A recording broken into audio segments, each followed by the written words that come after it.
Hello! For the fourth time around, bubuksan natin ulit ang maleta natin kasi i-rearrange na naman natin siya kasi hindi kasya yung masyadong masikip yung space na marami pa tayong idadagdag sana hopefully kapag nakadating tayo ng Manila. So, babawasan natin ulit, i-rearrange na naman natin ulit ang laman ng ating maleta. So, sabayan niyo ako. So, basically, ang laman ng ating isang maleta is ito. Tapos meron tayong mga toys na baka pwede i-dispatch na rin natin itong mga toys later on. So meron din tayo ditong tsinelas. Ayan. Sabi ko, bakit kailangan natin dalahin ito? Oh, may shampoo pa pala ako. Oh. This is my shampoo. So, sabi ko, bakit kailangan natin itong mga papel? Kasi nga, maganda naman pag marami tayong paper bag. Then, ito yung mga silopin t-shirt. Itong mga t-shirt natin, susubukan natin siyang i-vacuum ngayon. Titignan natin kung liliit yung space na sinasabi nila. Ayan.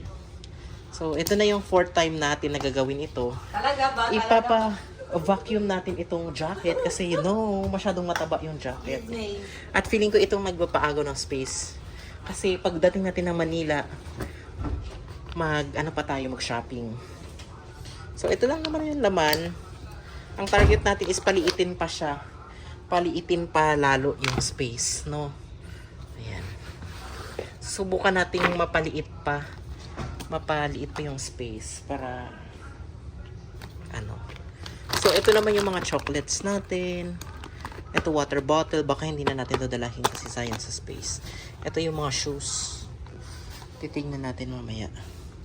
Paano ba natin ito paliliitin? Ayun, meron pala mga ganito. Na safety naman pala ang mga shoes ko. So, hindi siyang problema. Ang next problem natin is itong nasa isa. Kasi dito sa isa masyadong masikip. Itong hand carry natin is 7 kilos na rin talaga siya eh. 7 kilos na rin yung bagahin natin. So, itong isang dala natin. Dito tayo nagkakaproblema kasi masyado siyang masikip.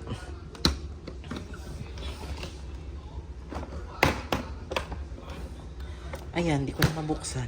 Wala.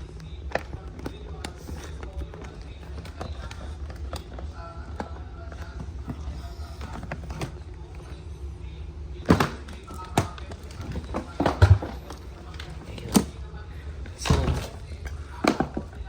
meron din tayo dito mga watch. Meron din tayo mga ayan. Ang target muna natin dito is mapaliit natin yung lahat ng tela. So, another t-shirt naman ito, no?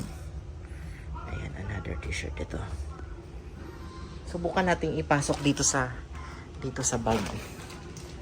Lahat ng t-shirt para lumiit siya ng pagkabongga-bonggang t-shirt. Ayan. Pati ito. Etong mga sombrero kasing nakapakapal dito eh. Nandito din sa kabila. Meron tayong mga bagahe dito. T-shirt ulit.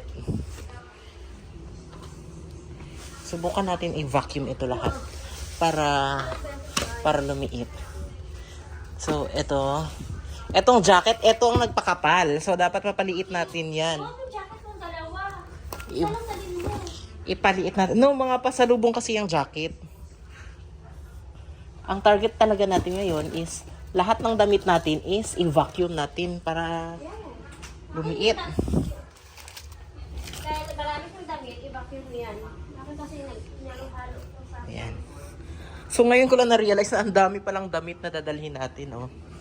Ayan, simulan na natin mag-vacuum. So ayan, finally pinadamitan na natin yung bagahe. And yan lang yung kinaya natin. Tatahian pa natin yung panty niya kasi masyadong maluwang na pahiya. Pero bukas na sunod araw na makalawa. Okay? Bye! So, tinutulungan tayo ngayon ni Ellie paano mag-vacuum.